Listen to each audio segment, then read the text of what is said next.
Let's bring in our panelists. Linda Tran is CBSN political contributor and Democratic strategist. Caitlin Huey-Burns is a CBSN political reporter. Leslie Sanchez is a CBS News contributor and Republican strategist. And Nick Thompson is a CBS News contributor and editor-in-chief at Wired. Welcome to you all. Caitlin, let me start with you.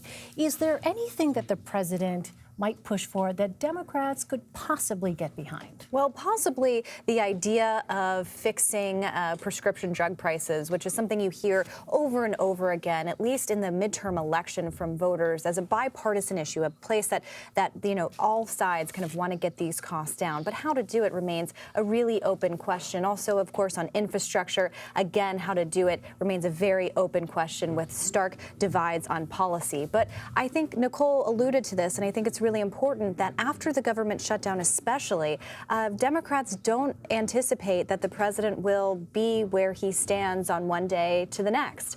So they don't see him as a reliable negotiating partner. And they also feel pretty emboldened after the shutdown because they were able to hold their ground and get the president to cave in on the border wall funding. And so the two parties are at odds. And as you mentioned, we're in the beginning stages of a presidential primary, at least on the Democratic side. So, they don't have the same interests at this point. So, Linda, how much of a risk is it for a Democrat to go ahead and support parts of President Trump's agenda, given what Caitlin just laid out? I mean, I think it's highly unlikely, because of all the reasons that Caitlin just laid out, that any Democrat is going to be standing on the side of Donald Trump.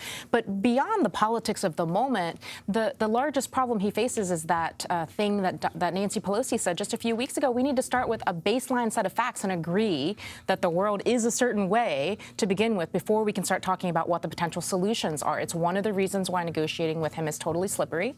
It's his worldview is just not in line with what the facts actually demonstrate. And we're talking about prescription drug prices or infrastructure. There are real numbers that we should be starting from if we're going to try to get to a better place.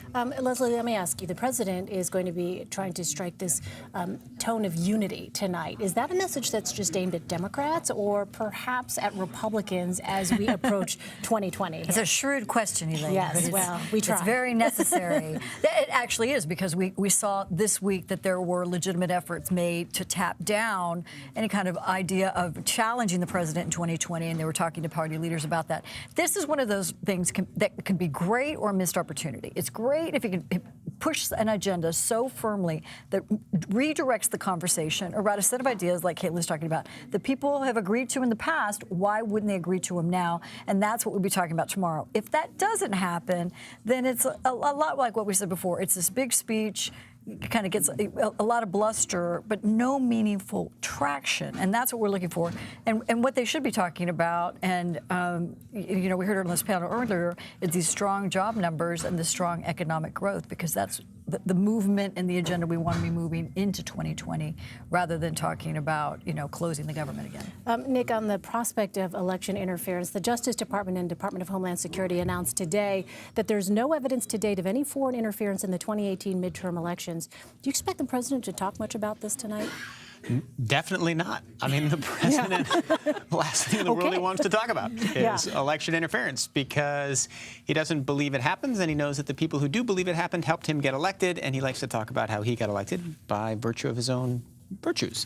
So he won't talk about that. But given what we know has already taken place and what the intelligence community has found happened in 2016, do you think that's something that really does need to be addressed? Oh, absolutely. It needs to be addressed. I think if we had a rational, bipartisan, functional, open, 52 weeks a year government, you could address it on a government level. But what is happening is it is being addressed on the tech company level, which is where you actually can make progress. And the number of people Facebook has hired, their efforts in artificial intelligence to identify election interference before it happens, the number of teams they have open, efforts in the media to identify this. We were all blindsided in 2016. People weren't looking for it. I think one of the reasons we saw a lot less in 2018 is because people are much more aware, and the tech companies are acting, even if our government is not.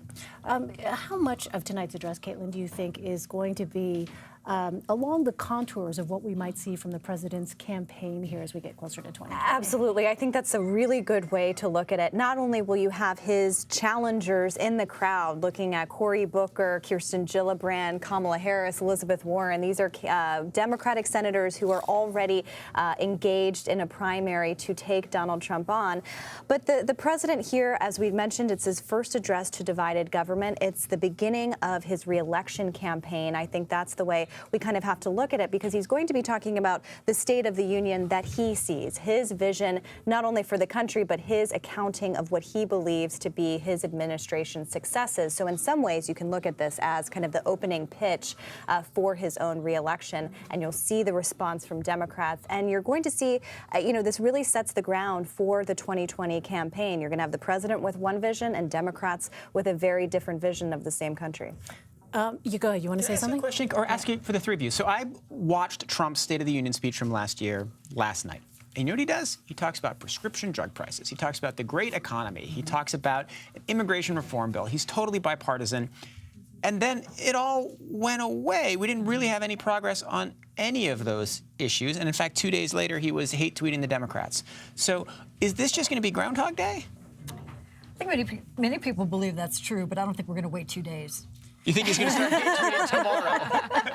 Hate tweet instantaneously. The night is young, Nick. Because I do want him to do all the things you're saying. I want bipartisan. Well, I think that's the open question, right? I mean, is what happens after, if this rhetoric, in fact, is sort of as scripted, right, as we saw took place last year, what will actually come from his Twitter feed, in the 24 hours afterwards, and what actual policy decisions will be made? Right, but it's not just the president. I mean, you got to look at, this is the hour of contempt, with the Democrats. Right. How much eye rolling, it's like a bad relationship in there, in terms of how they're communicating with each other, they're not. Yeah. And that's why bridging that and having some sense of rising to a higher effort, that's what the State of the Unions are about, is the sense of unity for a bigger calling. That list is getting much smaller. It was easier in the past when we were talking about national security, when we were talking about the state of our union is stronger, even though it's under threat. There were collective ideas that we understood and values.